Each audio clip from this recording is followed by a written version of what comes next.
I got Endry14 on Instagram that says, hi, mate, from Brazil. Always listening to you. Thank you for opening our minds. What are your thoughts on NFTs? Look, it's a great question. And look at Brazil.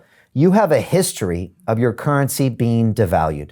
Look at, when I was in Brazil, I had reais, as we call them, and I would pay for my jiu-jitsu lessons, but I couldn't take them out of the country. I couldn't own them outside of the country. And we've seen some of the big issues that Brazil had in the past, in the 80s, when it came to inflation. Imagine if in the 80s, when you were in Brazil, you could have owned Bitcoin as opposed to owning a local currency that pretty soon they used to carry around in wheelbarrows because it was so worthless. Some of these countries in South America, in Africa, in Asia, you have to think about different ways of storing your wealth. And pretty soon, if America keeps printing money the way it is as well, your dollar will be just as worthless. So I appreciate you mentioned that, Andre. When it comes to NFTs, I think it's an interesting space. I think it's fascinating to know that we can have a place to own digital assets as if they are unique pieces of art. I also think that it's a place where you could potentially lose a lot of money. And so for right now, and my students, we're investing in the financial infrastructure of the future. If you find an NFT that you find interesting, that you find to be a unique piece of art, great. For me, I think it's time to wait and take a deep breath for another 12 or 18 months when it comes to that space before you go spend $70 million on a piece of digital art. But that's my thoughts, and we're gonna see how this unfolds. One thing I do appreciate is the Ethereum network for existing and having smart contracts to allow NFTs to take place in the first place. And that just goes to show you this is real financial infrastructure. It's not platforms that drug dealers and money launderers are using. So again, NFTs show us that this narrative of the banks and the governments is fundamentally wrong. They are lying to us. And of course, our tech platforms are complicit as well. That's the other gong that just happened. We just had another person join our DeFi Academy. Again, I will see you in a matter of hours. I will be live on that call. You will be introduced to hundreds of incredible people from around the world that are putting their money at risk right now. They're investing hundreds of thousands of dollars in the DeFi and the crypto asset communities. They are transparent with all their investments. You will have a peer group that you're going to have for the next 10 years that's going to help you create generational wealth. And I couldn't be more excited. Welcome, Garrett Morris, for joining us.